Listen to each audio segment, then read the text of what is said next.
2024-25 चा अर्थसंकल्प आपल्यासमोर सादर करताना मला अतिशय आनंद होत आहे। हा अर्थसंकल्प शिलकीचा आहे। या संपूर्ण अर्थसंकल्पातली जी ठळक वैशिष्ट्ये आहेत ही आपल्याला प्रेस नोटद्वारे दिली जाते। तथापि आपल्या माहितीकरता मी काही गोष्टी वाचून दाखवतो। वर्ष 2023-24 मध्ये जे आपण काही विशेष कामं केली त्याचा एक आढावा मी आपल्यासमोर ठेवतो। आपण अग्निशमन विभागाकरता की फायर फायटिंग बाईक यावेळी घेतल्या नव्हे। या जर बाईकची वैशिष्ट्य बघितलं तर भिवंडी शहराची जी परिस्थिती आहे त्याच्यामध्ये अनेक अशा गल्ल्या आहेत की त्या गल्ल्याच्या आत मोठं वाहन जाऊ शकत नाही, कुठली दुर्घटना झाल्यास आगीची। अशा ठिकाणी या बाईक पोहोचून जवळपास अर्धा तास त्या आगीवरती नियंत्रण करण्याची त्यांची क्षमता आहे। म्हणजे जोपर्यंत मोठी मदत पोहोचत नाही तोपर्यंत त्या बाईक छोटी आग जी आहे ते अर्धा तास कंट्रोल करू शकतात। या बाईकचा परवाच आपण शासन आपल्या दादीमध्ये डिस्प्लेला ठेवल्या होत्या। त्या अतिशय प्रसिद्ध झाल्या, हिट झाल्या त्या गाड्या। अनेक महापालिकांनी आमच्याकडे त्याची विचारणा केली, अनेक इतर संस्थांनी विचारणा केली की काय कन्सेप्ट आहे, की काय आहे। तर ती फार सुंदर आपल्याला भिवंडीच्या छोट्या गल्ल्यातमधून जाण्यासाठी अशी ती बाई आहे। 40 लिटर पाण्याची क्षमता आहे। शिवाय केमिकल दुर्घटना असेल तर तिची आग विझवण्याची पण क्षमता आहे। अशा स्वरूपाची बाईक आहे। त्याच्यावर वॉकी टॉकी पासून सगळ्या अत्याधुनिक यंत्रणा आहे। 2 मिनी वॉटर टेंडर घेतले, म्हणजे अगदी मोठी जी अग्निशमन वाहनं असतात त्याच्यापेक्षा थोडासा साईज त्याचा छोटा असतो। ते मध्यम स्वरूपाच्या रस्त्यावर जाऊन काम करण्याचे योग्यते असतात। भिवंडी शहरामध्ये ज्या आगीच्या वारंवार घटना होतात त्याच्यामध्ये आपले टेक्सटाईल आणि केमिकल युनिट्स जे आहेत ती मोठ्या संख्येने असल्यामुळे आम्हाला नेहमी अलर्ट राहावं लागतं। नॉट ओनली दॅट, भिवंडीला बऱ्याच वेळा कर्जत पासून ते कसाऱ्यापर्यंत, कळव्यापासून ते कर्जतपर्यंत अशा अनेक ठिकाणी अनेक लोकेशनचे आगीची कॉल येतात। त्यावेळी आपली अग्निशमन यंत्रणा जी आहे, मध्ये परवा बातमी आली की अग्निशमन यंत्रणा पुरेशी नाही। अगदी बरोबर आहे। भिवंडी शहराचा जो काही एकंदरीत पॉप्युलेशन बघितलं, शहराचा आवाका बघितला आणि आपल्या शहराच्या व्यतिरिक्त इतर शहराकडून सुद्धा आपल्याला डिमांड येत असते। ह्या अँगलनं जर बघितलं तर आपल्याला अग्निशमन दलाचं एक्सपान्शन करायची गरज आहे। पण सगळ्यात पहिली स्टेप म्हणून आपण वाहन खरेदीकडे लक्ष घातलेलं आहे। त्यानुसार या 3 छोट्या बाईक आणि 2 टेंडर, मिनी वॉटर टेंडर आपण घेतलेले आहेत। त्याच्यानंतर पाणी पुरवठ्याची जी समस्या शहरामध्ये बऱ्याच वेळा लोकांना अनुभवायला येते दृष्टीने, तर अशा अनेक लोकेशन्स आहेत जिथे आपण पाईप टाकू शकलेलो नाही, पाईपलाईनद्वारा आपण पाणी देऊ शकत नाही। अशा ठिकाणी आपल्याला पाणी पुरवठा करावा लागतो। यासाठी आपण 4 टँकर पाणी पुरवठा खरेदी केले मागच्या वर्षामध्ये। आरोग्य विभाग जो आहे त्याच्यासाठी आपण 3 जेसीबी खरेदी केले, जेणेकरून आपल्याला शहरातले कचरा उचलण्यासाठी आपण प्रत्येक वेळी ठेकेदारावर अवलंबून न राहता आपली एक प्रभावी कार्यालय यंत्रणा राहणे।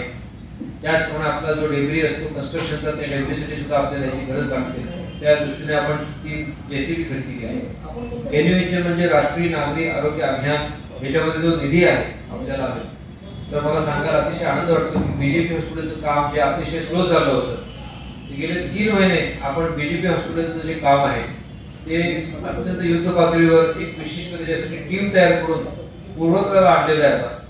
आणि आता आचारसंहिता सुरू लवकरच, परंतु पूर्णपणे ते कार्यान्वित करून आचारसंहिता संपल्यानंतर त्याचं आपण उद्घाटन करायचं योजलेलं आहे। जर शक्य झालं तर आचारसंहिता सुरू व्हायच्या आज सुद्धा करायची आपली प्रयत्न आहेत। युद्ध पातळीवर 24 तास काम चालू आहे बीजेपी हॉस्पिटलमध्ये। तर पाहूया आता कसं काय वेळ मिळतो आपल्याला त्या हिशोबाने। त्यानंतर आपण दिव्यांग जे लाभार्थी आहेत त्यांना पण भरपूर अर्थसहाय्य दिले। 65 लाभार्थी आहेत, त्यांना 20,000 रुपये वार्षिक उदरनिर्वाह भत्ता, 10 लाभार्थ्यांना प्रति व्यक्ती रुपये 50,000 म्हणून व्यवसाय करता अर्थसहाय्य, 15 विद्यार्थ्यांना शिष्यवृत्ती, 3 लाभार्थ्यांना प्रत्येकी 25,000 रुपये प्रमाणे शैक्षणिक साहित्य किंवा उपकरणे खरेदीसाठी अनुदान, 2 लाभार्थ्यांना प्रत्येकी 25,000 रुपये प्रमाणे सहाय्यक उपकरणे जी असतात ती खरेदी कामी अनुदान, एवढं आपण केलेलं आहे। आता हा जो 24-25 चा आपला अर्थसंकल्प आहे याच्यातल्या ज्या वैशिष्ट्यपूर्ण गोष्टी आहेत त्या मी आपल्या समोर ठेवतो। मलनिस्सारण प्रकल्प आपल्याकडे 4 एसटीपी प्लांट आहेत, त्यापैकी एक ऑलरेडी फंक्शनल झालेला आहे। उर्वरित 3 एसटीपी प्लांट आपण यावर्षी कार्यान्वित करतो आहोत। शहरामध्ये आपल्याकडे जी स्मशानभूमी अजयनगरमध्ये तिथे गॅस दाहिनी आपण बसवतो यावेळी। ही गॅस देणे आजपर्यंत बसली नाही, व्यवस्था झाली ती पण कार्यान्वित झाली नाही, सुरू झाली नाही। तर ती गॅस वाहिनी मात्र गॅस दाहिनी जी आहे ते मात्र आपण आता बसवतोय. बीजेपी दवाखान्याचं आपल्याला मी सांगितलेलं आहे, त्यासाठी आपण 4 कोटी रुपये महापालिकेतर्फे राखून ठेवलेले आहेत आणि 3 कोटी रुपये आपण औषधं आणि इतर उपकरणासाठी खरेदी करण्यासाठी ठेवलेले आहेत. त्यात सुद्धा जवळपास 75 लाख रुपये आपण सेव्हिंग केलं. आपल्याकडे कोविड काळामध्ये जी आपण पॅरलल आरोग्य यंत्रणा तयार केली होती त्याच्यामधल्या ज्या न वापरल्या गेलेल्या किंवा अतिशय चांगल्या दर्जाच्या वस्तू ज्या होत्या ते सगळे बेड्स, ही सगळी उपकरणं आपण परत व्यवस्थितरित्या चेकिंग करून सर्व्हिसिंग करून ती सर्व आपण बीजेपी हॉस्पिटलला हलवली आणि त्याच्यामुळे आपलं जवळपास 75 लाख रुपयाची साहित्य खरेदी वाचली. त्याच्यानंतर शहरामध्ये आपल्याला छत्रपती शिवाजी महाराज पुतळा उभारण्यासाठी 3 कोटी रुपयाचं अनुदान मिळालेलं आहे. नव्याने आपण तो पुतळा उभारून त्याचं आपल्याला सुशोभीकरण पण करायचं आहे. याचं शिवाजी चौक आहे पुतळा बराच जुना झाला. अजून एक अतिशय चांगली अचिव्हमेंट भिवंडी शहराकरता जी झाली ती म्हणजे या 2023-24 मध्ये शासन दरबारी फॉलोअप करून ईडी कडून म्हणजे नगर विकास खात्याकडून आपण महापालिकेतल्या जेवढ्या मालमत्ता आहेत त्यांचं सर्वेक्षण जीआयएस मॅपिंग द्वारा करण्यासाठी आपण विशेष परवानगी मिळवली, जी भिवंडीसाठी खास परवानगी देण्यात आलेली आहे. आता ते जीआयएस मॅपिंगचं काम आपण यावर्षी हाती घेतो आहे, जेणेकरून भिवंडी शहरामध्ये खरंच किती मालमत्ता आहेत, खरंच कितीवर कर लागलेला आहे, कितीवर लागलेला नाही किंवा त्याची झालेली असेसमेंट करेक्ट आहे की नाही, दुबार नोंदी वगळण्यात येणे, या सर्व प्रकारच्या ज्या गोष्टी आहेत आणि यातल्या डिस्प्यूट ते दूर करून शहराचं उत्पन्न कसं वाढेल हे टार्गेट महापालिकेसमोर आहे. तो अतिशय एक महत्त्वाचा या वर्षातला माझ्या दृष्टीने राहील. आपण हॉस्पिटल तर ओपन करतोच आहे. पुढचं जे माझं टार्गेट आहे ते म्हणजे मीनाक्षी नगर रंगायतांची पूर्णपणे दुरुस्ती होऊन ते कार्यान्वित होणं. त्याचप्रमाणे या नवीन वर्षामध्ये आपण ज्या काही गोष्टीचं पाठपुरावा करणार जे आता अर्थसंकल्पात मेन्शन नाही आहेत, कारण आपण त्या फक्त आत्ताशी कागदावर आहे, पुढे येतील भविष्यामध्ये. ते म्हणजे अजून एक आपल्याला रंगायतून असंच मीनाक्षी ठाकरेसारखं वाढण्याची गरज आलेली आहे. अनेक लोकांची डिमांड आहे. पण आता आपला जो डीपी प्लॅन जो प्रस्तावित झालेला आहे, प्रारूप आराखडा जो प्रसिद्ध झालेला आहे, त्याच्यानुसार त्याच्यात आरक्षणाची तरतूद करून आपण एक नवीन रंगायत बांधण्याचं सुद्धा आपल्या मानस आहे. आपल्याला मूलभूत सोयी सुविधामध्ये 7 कोटी रुपये आणि नगरोत्थान करता 9 कोटी रुपये मनपा हिस्सा जो असतो 30% तो आपण ठेवलेला आहे. त्यानंतर आपल्याकडे शहरामध्ये 20 किलोमीटर लांबीचे 82 सिमेंट कॉन्क्रीट रस्ते जे आहेत ते मूलभूत सोयी सुविधा आणि महाराष्ट्र सुवर्ण जयंती नगरोत्थान अभियान अंतर्गत शासन निधीमधून आपण तयार करत आहोत. अजून एक आपला जो विषय फार धक्कत आहे तो आपल्या मनपाच्या शाळा फार जुन्या झालेल्या आहेत. बऱ्याच वेळेची तक्रार येते की शाळा धोकादायक झालेली आहे किंवा रिपेअरिंगची गरज आहे. तर यावर्षी आपण मॅक्झिमम शाळा रिपेअरिंगला घेतल्या, परंतु ह्याच्या पुढे सुद्धा त्याचं बळकटीकरण करण्यासाठी 1.5 कोटी रुपये आपण तरतूद ठेवलेली आहे. त्याच्यामध्ये 1800 बेंचेस सुद्धा आपण नवीन प्रोव्हाइड करतो मुलांना. आणि त्याचप्रमाणे सीएसआर फंडाकडून किंवा शासनाच्या विविध अनुदानाच्या योजनांतून या शाळांची पुनर्बांधणी करण्याचा आमचा एक मानस आहे. तो ह्या वर्षी आमचा प्रयत्न राहील. आपण अजून एक अतिशय चांगलं काम जे केलं मागच्या वर्षी ते म्हणजे आपली 100 MLD योजना आपण कार्यान्वित केली. कार्यादेश आपला झाला. त्या योजनेचं उद्घाटन पंतप्रधान नरेंद्र मोदी साहेबांच्या हस्ते ऑनलाईनद्वारे करण्यात आलं. ही जी योजना आहे ह्याच्यामध्ये 100 MLD पाणी पुरवठा अतिरिक्त, सध्या आपल्याला 120 MLD आहे, आपल्याला 100 MLD पाणी पुरवठा अतिरिक्त मिळेल, जो पुढच्या 30 वर्षांची भिवंडीकरांची गरज भागवेल अशा प्रकारची ही योजना आहे. या योजनेसाठी जो मनपाचा हिस्सा आहे तो सुद्धा आपण इथे राखीव ठेवलेला आहे. त्यानुसार आपल्याकडे ज्या पाण्याच्या टाक्या आहेत त्याच्यामध्ये एकात्मिक पाणी पुरवठा योजना टप्पा क्रमांक 1 त्याच्यामध्ये आपण 16 पाण्याच्या टाक्या बांधल्या आहेत. त्यातल्या 2 टाक्या आताशी वापरात आहेत. त्या अजून 5 टाक्या आपण वापरात आणतो. या 5 टाक्या वापरात आणल्यानंतर पाणी आम्हाला प्रेशरनं मिळत नाही ही जी तक्रार आहे, अशा लोकेशन खास करून पहिले आपण निवडून त्या दृष्टीने आपण त्यांचा याच्यामध्ये अंतर्भाव करतो आहे. त्याच्यानंतर 2024-25 मध्ये आपण जे बीजेपी हॉस्पिटल बांधणार आहे तिथे आम्ही पॉवर सेव्हिंगसाठी सौर ऊर्जा प्रकल्प सुद्धा हाती घेतलेला आहे. त्याला 50 लाखाची तरतूद ठेवण्यात आलेली आहे, जेणेकरून कारण हॉस्पिटलचं बिल हे राऊंड द क्लॉक हॉस्पिटल चालतं, हेवी मशिनरी वापरावी लागते आणि विजेचा तुटवडा होऊन चालत नाही. त्यामुळे विजेचा भार जो येणार बिलाचा तो फार मोठ्या प्रमाणात असणार आहे महापालिकेवर. तो येऊ नये म्हणून आपण ही तरतूद केलेली आहे. त्यामुळे पुढे अनेक वर्ष आपल्याला विजेच्या बिलाचं बऱ्यापैकी सेव्हिंग होईल असा अंदाज आहे. स्वच्छ भारत अभियान अंतर्गत आपण कॉम्प्रेस्ड बायोगॅस प्रकल्प उभारतो आहे यावर्षी. त्यानंतर 5 सार्वजनिक शौचालय, 5 युरिनल्स आणि 3133 वैयक्तिक शौचालय बनतात, ज्याला CTPT म्हणतात. ती पीटी जी आहे ही 3133 आणि सिटी जी आहे ती 5. तथापि आत्ताच्या बजेटच्या दृष्टीने ह्याच्यात अजूनही पुरेशी तरतूद नाही, परंतु वेगवेगळ्या योजनांमधून शासनाच्याच आपण ज्या आपली जी शौचालय सध्या अस्तित्वात आहेत त्याच्यामध्ये सुद्धा आपल्याला रिपेअरिंगची किंवा नव्याने बांधण्याची गरज आहे, त्याचाही आपण याच्यात विचार करणार आहोत. आपल्या शहरामध्ये 3 बेघर निवारा केंद्र आपण कार्यान्वित ठेवायची आणि दुरुस्ती किंवा देखभाल ठेवायची याची 60 लाख रुपयांची तरतूद आपण त्यात ठेवलेली आहे बजेटमध्ये. अग्निशमन दलाकरता अजून एक अतिशय महत्त्वाची गोष्ट म्हणजे आपल्याकडे जे आता हाय रिस्क टॉवर याला सुरुवात झाली भिवंडीमध्ये. आता ह्या हाय रिस्क टॉवरला आग विझवण्याची यंत्रणा जी असते त्यांची स्वतःची जरी असली तरी सुद्धा फायर ब्रिगेडच्या कडून ज्या अग्निशमनच्या गाड्या असतात त्याची कॅपॅसिटी एक लिमिटेड असते. ती कॅपॅसिटीचे लिमिटेशन काढून टाकण्यासाठी म्हणून आपण वॉटर ब्राउझरसह 14,08,00,000 इतका रुपयाचा निधी शासनाकडून घेऊन आपण 32 मीटरपर्यंत मारा होईल अशा प्रकारची 2 वाहनं खरेदी करतोय. हा संपूर्ण शासनाकडून मी पाठपुरावा करून मिळवलेला निधी आहे. हा मंजूर झालेला आहे आणि ह्याचं पुढचं सगळं काम कार्यान्वित होईल. तर असं ओव्हरऑल ह्या सगळ्या 2 वर्षाचं आहे. जर आपण टोटल बघितलं तर आज महापालिकेची जी अवस्था आहे ही बऱ्यापैकी सर्व प्रकारच्या अनुदान आणि महापालिकेचं स्वतःचं उत्पन्न यातून जी काही आपली आर्थिक गरज ती पुरवली जाते.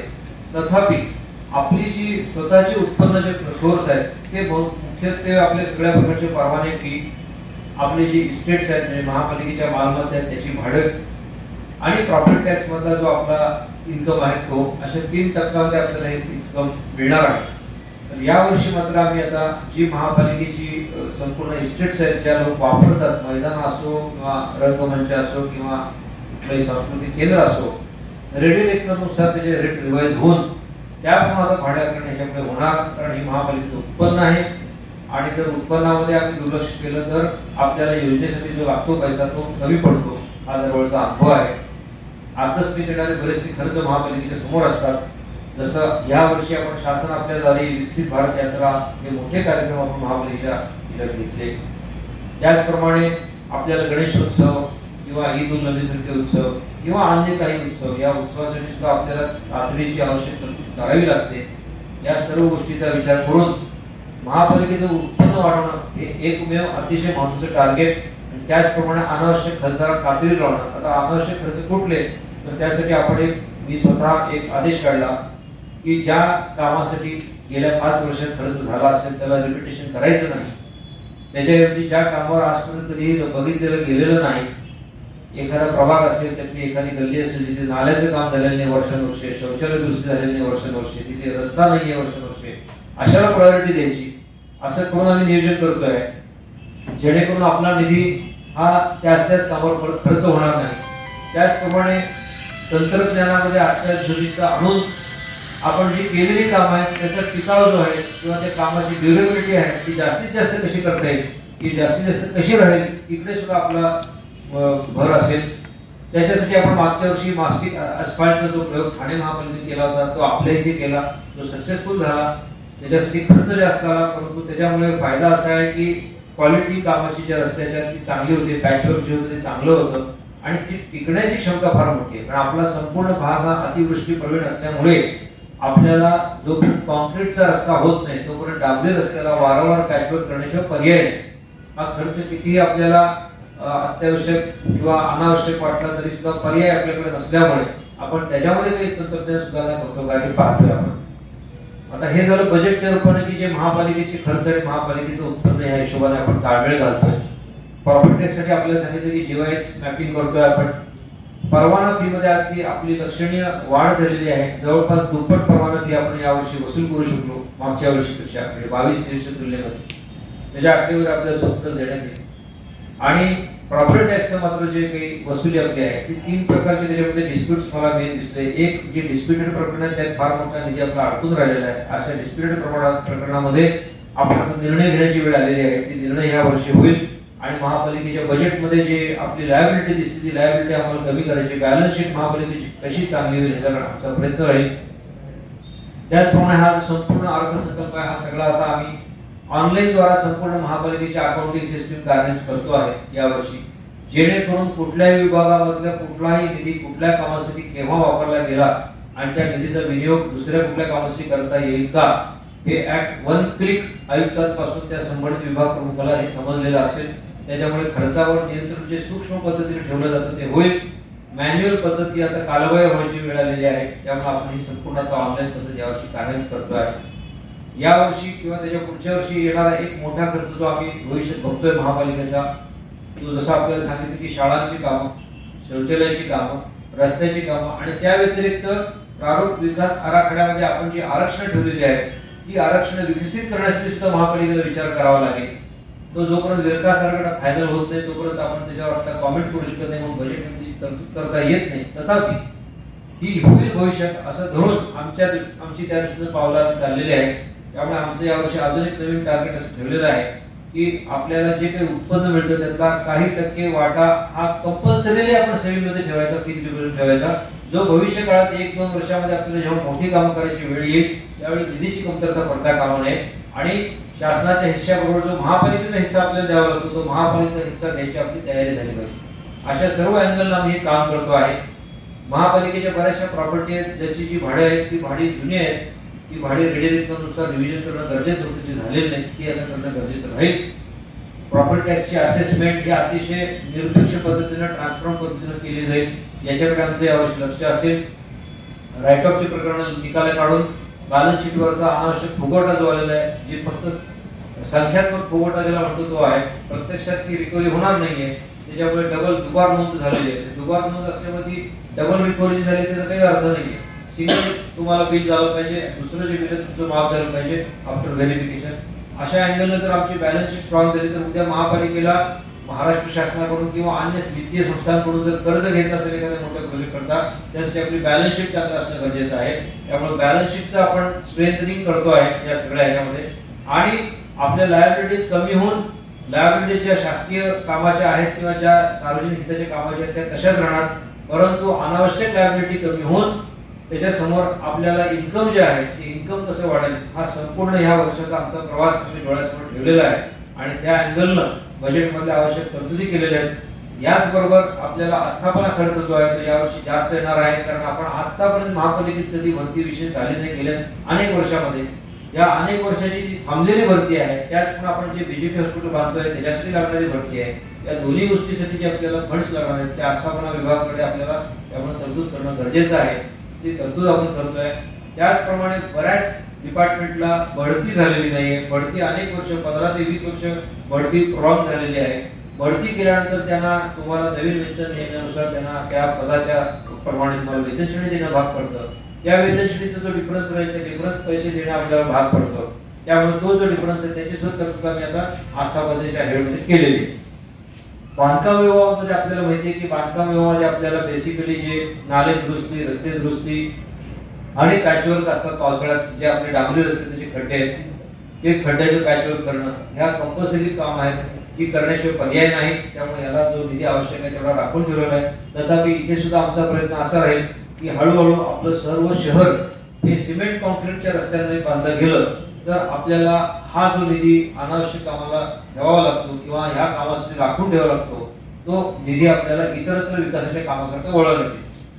यावर्षी आमचं अजून एक उद्दिष्ट असं असेल की जास्तीत जास्त CSR फंडामध्ये महापालिकेची काही महत्त्वाच्या आस्थापना बांधण्याचं काम, जसं काही प्रभाग कार्यालय आपले आहेत ती प्रभाग कार्यालय नादुरुस्त अवस्थेत आहे त्यांच्यासाठी आपल्याला मोठा फंड लागतो. त्याच्यानंतर आपलं 54 नंबर मार्केट आहे, मच्छी मार्केट आहे, अन्य काही मार्केट आहे, त्यासाठी आपण खासदार निधी, आमदार निधी, CSR फंड्स अशा वेगवेगळ्या फंड्स मधून आपल्याला निधी उभा करून आपण पुढचं सगळं नियोजन करतो आहे आणि ह्याच्यामध्ये आपल्याला बऱ्यापैकी यश मिळत आहे हे पण मी आपल्याला आनंदाने सांगू इच्छितो. तर अशी ही सर्व ओव्हरऑल बजेटची सगळी तयारी झालेली आहे आणि या दृष्टीने याची प्रेस नोट मी आपल्याला नक्की देईन. त्याच्यामध्ये हे सगळ्या गोष्टी आकडेवारी आलेल्या आहेत. तथापि तुम्हाला फक्त महत्त्वाचे ठळक आकडे सांगतो.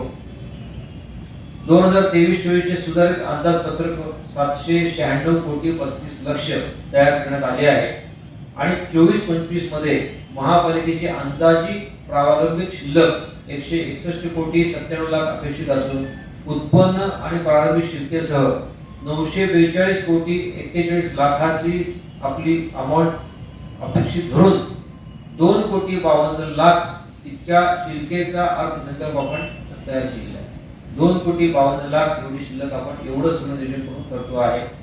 भविष्यामध्ये आपलं उत्पन्न वाढवणं हा सगळ्यात महत्त्वाचा मार्ग आहे. महापालिकेचे काही विशेष खर्च आहेत ते कमी होऊ शकत नाहीत. जो सगळ्यात महत्त्वाचा खर्च आहे आस्थापना आणि नागरी सुविधा, हा खर्च कमी करता येत नाही, उलटा हा खर्च वाढत जातो.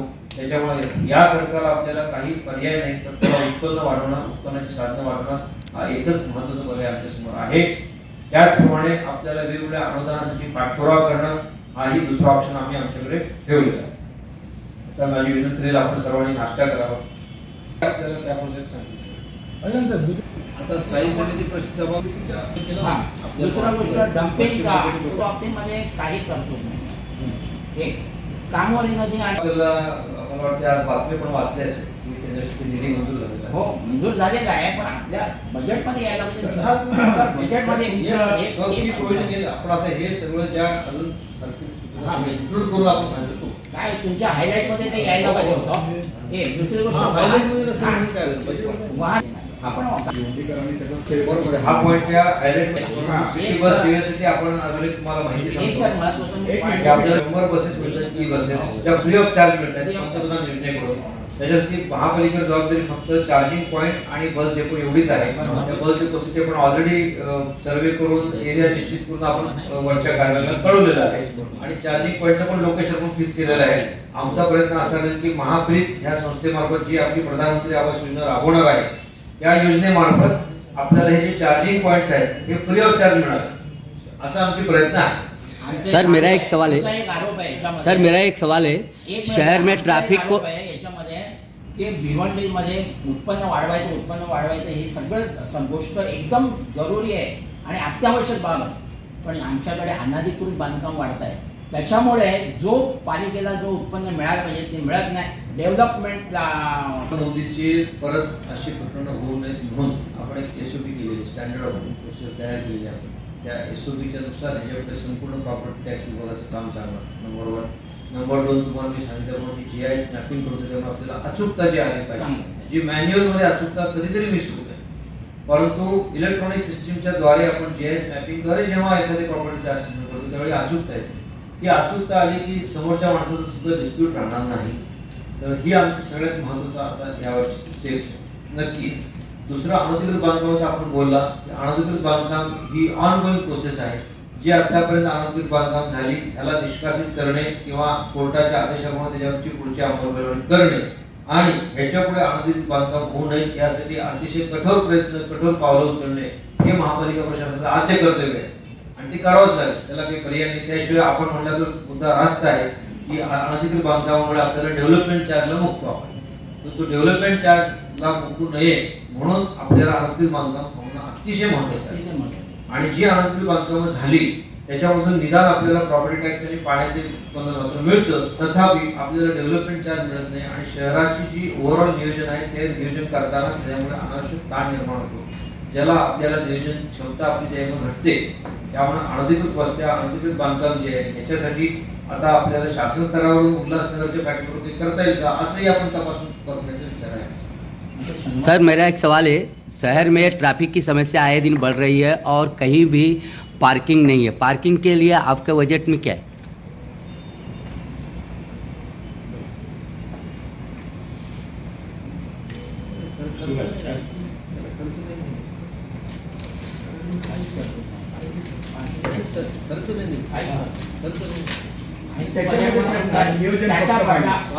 जी आपने सवाल गलत पूछा. जी ये जो आप हम बजट की मीटिंग कर रहे हैं. नहीं सर मैं वो बात बराबर, लेकिन आपके महानगर पालिका के अंदर मतलब नागरिकों को परेशानी है तो अपना जो पार्किंग स्टेशन ऑलरेडी अवेलेबल है जी, वहाँ नागरिक अभी पार्क नहीं करे जो 3 बत्ती के बाजू में है. उसके लिए ट्रैफिक पुलिस के साथ मिलकर हम वो नागरिकों को वहाँ कोई भी वाहन पार्क करने की जगह जो अपना पार्किंग ऑलरेडी तैयार है उसमें करने के लिए हम अभी इस साल में पूरा कोशिश करेंगे. वैसे ट्रैफिक डिपार्टमेंट से हमारी बात भी हुई, उसके लिए तरतूद की जरूरत नहीं है, सिर्फ अलॉटमेंट करना है. Allotment of location. कहीं कहीं रोड पे कहीं ऐसी जगह नहीं है, कहीं भी गाड़ी लोग खड़े कर देते हैं, उससे ट्रैफिक भी होती है और टोचन वाले उठा के भी लेके जाते हैं. ऐसा नागरिकों को परेशानी होती है ना सर. बजेट का ये भाग नहीं. साहेब, मालमत्ता कर वसुलीमध्ये नेहमी समीक्षण केलं आणि सर्वेक्षणाद्वारे एक आकडेवारी घेतली होती, मात्र जो आपण 50 लाख रुपये त्या व्यक्तीला, ज्या ठेकेदाराला दिले होते, तो पळून गेला. त्यामुळे ती पुन्हा सर्वेक्षणाची आपली जी मोहीम होती ती बारगळली होती. तर त्याच्यानंतर पुन्हा काढलेलं आहे. बरोबर, या टेंडरमध्ये प्रत्येक प्रॉपर्टीचं GIS मॅपिंग करतोय आपण. म्हणजे त्याचं 3 डायमेन्शनल लोकेशन असेल आपल्याकडे, जिओ टॅगिंग असेल प्रत्येकाचं, आणि त्याचा लेझर डिव्हाइसनं किंवा इलेक्ट्रॉनिक डिव्हाइसनं त्याची संपूर्ण मेजरमेंट केली आहे. म्हणजे किती स्क्वेअर फुटी मालमत्ता आहे हे ऑन रेकॉर्ड डिजिटल फॉर्मॅटमध्ये असणार आहे. मॅन्युअली पट्टी घेऊन करायचं काम, ह्याला चूक नाही, ह्याला चॅलेंज. नॉट ओनली दॅट, आपल्याकडे ह्या वर्षीचं आपल्याकडे सॅटेलाइट इमेज उपलब्ध आहे, त्याच्या अजून एक मागच्या वर्षीची, त्याच्या अजून एक मागच्या वर्षीची, अशी मागेपर्यंत सॅटेलाइट इमेजेस चेक करून कुठली मालमत्ता आहे जी वाढव झालेली. समजा 2 मजली इमारत होती, नंतर ती 3 मजली झाली, ते सुद्धा आपल्याला जग कळणार. एवढी अचूकता त्याच्यामध्ये ठेवली.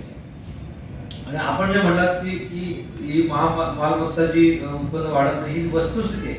केवळ म्हणूनच आपण ही स्टेप आणलेली आहे. आणि दुसरी गोष्ट अशी आहे की आपल्याकडे महापालिकेमध्ये मालमत्ता विभागासाठी जो काही आवश्यक कर्मचारी वर्ग आहे, महापालिकेची व्याप्ती लक्षात घेतो, तो मॅन्युअली कमी पडणार आहे. आणि जर आपण ह्या पद्धतीने आपण जर प्रॉपर्टीचं सर्वेक्षण करून आपल्याकडे रेडीमेड जर असेसमेंट ऑर्डर झाली, तर ही रेडीमेड असेसमेंट ऑर्डरमध्ये आपल्याला फक्त इम्प्लिमेंटेशन ऑफ रिकव्हरी एवढंच काम होईल. डिमांड नोटीस बजावणे त्याची रिकव्हरी एवढंच काम राहील आपल्या मालमत्ता विभागात. त्यामुळे त्यांचं काम अतिशय लिमिटेड होईल. आणि कॉन्सन्ट्रेटेड एफर्ट्स, तर आपण वी आर एन्श्युरिंग की आपल्याला रेव्हेन्यू एक सलग व्यवस्थित वर्षभर मिळत नाही. आजच्या घडीला काय झालंय, एक तर मॅन्युअल प्रोसेस, जून ते जुलैपर्यंत लोकांना नवीन बिलं प्राप्त होत नाही मालमत्ता विभागाकडून. आणि जी काही मॅन्युअल प्रोसेस आहे त्याच्यामध्ये बऱ्याच वेळा अभयोजना दिल्याशिवाय लोक पैसे भरत नाही. हे सगळे जे व्याप आहेत, हे व्याप आपले बऱ्यापैकी हा दूर. स्क्वेअर फूटचे प्रॉपर्टी आहे, रेसिडेन्शियल आहे, त्याला किती युनिट मिल करणार आहे? 100 unit, 200 unit, 150 unit, 300 unit development. तिथे जर एखादी लेथ मशीन टाकली, लेथ मशीन किती युनिट राहील? 2-2 हजार युनिट राहील.